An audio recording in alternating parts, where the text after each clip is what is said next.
मैं मोनिका सक्सेना आज आपको सुप्त वज्रासन करके बताऊंगी कि हम किस तरह से कर सकते हैं। तो उसकी दो विधियां हैं। पहले वज्रासन में बैठ जाइए। वज्रासन में बैठने के लिए हमने दोनों पैरों को पीछे करा इस तरह से, और ये इसी पे हमें बैठना है। अब हम बैठे, उसके बाद देखिए पैर मिले हुए हैं, इस समय एड़ियों पे बैठे हुए हैं हम। अब हम धीरे धीरे पीछे जाएंगे। किस तरह से? इस तरह से पहले हथेलियां रखिए, फिर कोहनियां रखिए धीरे धीरे, और फिर धीरे धीरे करके सिर को हमने ये रख दिया। अब हमारे हाथ बिल्कुल फ्री हैं इस समय, तो आप हाथों को यहाँ रख बांध लीजिए, कहीं भी कर लीजिए। और जो ये गैप आता है इसमें आप कुशन लगा सकते हैं, क्योंकि ये कर्व आएगा इसमें, क्योंकि हमने एड़ियों पे रखा है, लेकिन हमारे पैर जमीन पे ही रहेंगे। क्योंकि देखिए थाइस पे बहुत अच्छा प्रेशर पड़ रहा है, हमारे फेफड़े खुल रहे हैं, कंधे खुल रहे हैं। कंधे में जिनको अस्थमा की प्रॉब्लम होती है वो प्रॉब्लम सॉल्व होती है इससे, क्योंकि जो है हमारे कंधे खुल रहे हैं इसमें। और कभी अगर घुटनों में दर्द है तो मत करिएगा, हार्ट की प्रॉब्लम है तो मत करिएगा। लेकिन अगर आपको प्रॉब्लम नहीं है तो अगर अभी से अगर हम शुरू कर दें सुप्त वज्रासन, तो हमें घुटनों का दर्द नहीं होगा। और इसमें 30 सेकंड तक रुकना है। फिर इसको लिमिट बढ़ानी है 1 मिनट के लिए, फिर 2 मिनट के लिए। ये अपने स्टेमिना पे है कि आप कितना स्टेमिना अपना बिल्ड करते हैं, उसके हिसाब से है।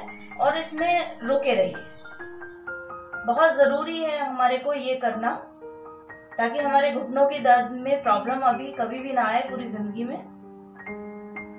लेकिन दर्द होगा तो वज्रासन में ही नहीं बैठ पाएंगे, तो फिर सुप्त वज्रासन कहाँ से होगा। अब हमारे 30 सेकंड हो गए इस समय, हम धीरे धीरे वापस आएंगे। तो हम इस पहली बार हम पैर खोल के आएंगे। किस तरह से कि अगर हमसे नहीं उठा जाता है इस तरह से, तो हम क्या करेंगे, पैरों को खोलेंगे। कैसे, किस तरह से खोलेंगे? हम पहले लेंगे राइट साइड, करवट लिया और पैरों को खोल दिया। तो एक तो ये पोजीशन हो गई। अब हमें करनी है दूसरी पोजीशन। दूसरी पोजीशन के लिए क्या करना है हमें? पहले हम वज्रासन में बैठिए। अब हमें पैरों को थोड़ा सा खोल के रखना है। किस तरह से? ये पैरों को हमने थोड़ा थोड़ा खोला और हम बैठ गए पहले यहाँ पे। ये हमारा हिप यहाँ पे जमीन पे आ जाएगा, टच हो जाएगा। आराम से बैठे हैं इस तरह से। अब हम धीरे धीरे करके, जैसे हम पहले गए थे वैसे ही हम धीरे धीरे करके नीचे जाएंगे। कैसे? पहले हथेलियां रखिए, उसके बाद कोहनियां रखिए, और उसके बाद सीधे आ जाइए नीचे।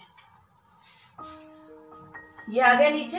अब इसमें कंधे हमारे बिल्कुल टच हो जाएंगे, कमर भी हमारी टच हो जाएगी, इस समय लेवल में है, और हाथ हमारे फ्री हैं। तो हाथों को कहीं भी रखिए, जगह पे रखिए, फोल्ड करके रखिए। बहुत जरूरी है इसमें रुकना। जितना हम रुक सकते हैं उतनी देर अगर हम रुकेंगे, इसीलिए लेटे हुए हैं बिल्कुल। जब प्रैक्टिस करेंगे तो ये बहुत इजी लगेगा आपको और बहुत अच्छा लगेगा। घुटनों का दर्द गायब हो जाएगा। लेकिन अगर घुटनों में दर्द है तो बिल्कुल मत करिएगा। इसमें रुके रहना है। 30 सेकंड हो जाएंगे तो वापस आएंगे हम। इससे इतने फायदे हैं। ये जो हमारा पेट पे खिंचाव हो रहा है, पेट भी हमारा कम करता है, इससे कम होता है। और हमारी पैनक्रियाज एक्टिव होंगी तो शुगर लेवल हमारा कंट्रोल रहेगा। तो ये जो इतने फायदे होते हैं, इसको अगर हम करते रहेंगे तो हमें फायदा जरूर मिलेगा। माइंड तक हमारी थायराइड के लिए, माइंड तक हमारी ऑक्सीजन पहुंच रही है इस समय, सारा ब्लड सर्कुलेशन, आंतें क्लीन रहेंगी, गैस की प्रॉब्लम नहीं रहेगी। तो करना जरूरी है। अब हम धीरे धीरे इसी तरह से उठते हुए आएंगे जैसे हम गए थे। पहले कोहनियों के बल, फिर हथेलियों के बल, और फिर सीधे बैठ जाइए। अब जब हमने ये पीछे का आसन करा है, तो अब हमें आगे का एक आसन करना बहुत जरूरी है। तो हम शशक आसन की दूसरी विधि करेंगे। कैसे? थोड़ा थोड़ा सा पैरों को हम खोलेंगे। हमने घुटने खोल दिए अपने। अब सांस भरते हुए हाथों को खींचिए ऊपर। अब धीरे धीरे करके नीचे आएंगे। बाल आसन भी कहते हैं इसको। आगे खिसकाइए हाथों को, थोड़ी लगाइए और अपना छाती लगा दीजिए।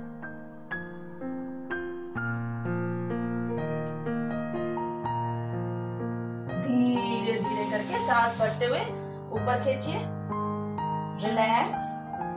यहीं से पश्चिमोत्तानासन भी कर लेते हैं।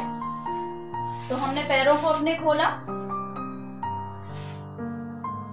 पैरों को खोल के हमने अपने पैरों को पकड़ा। अब धीरे धीरे करके सांस निकालते हुए हम नीचे जाएंगे और सिर लगाएंगे और रुकेंगे थोड़ी देर। तो धीरे धीरे करके जाइए नीचे।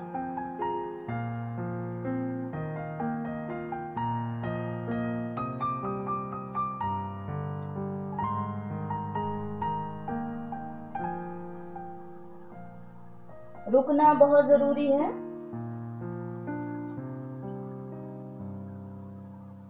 धीरे धीरे करके सांस भरते हुए ऊपर खींचिए, रिलैक्स। तो अगर हम सुप्त वज्रासन पीछे की तरफ का करते हैं तो एक हमें आगे करना बहुत जरूरी होता है आसन। तो करके देखिए, इसके फायदे बहुत है। एक आसन में ही हमें बहुत फायदे मिलते हैं, तो उन फायदों को लेना है तो फिर हमें करना पड़ेगा। नमस्कार।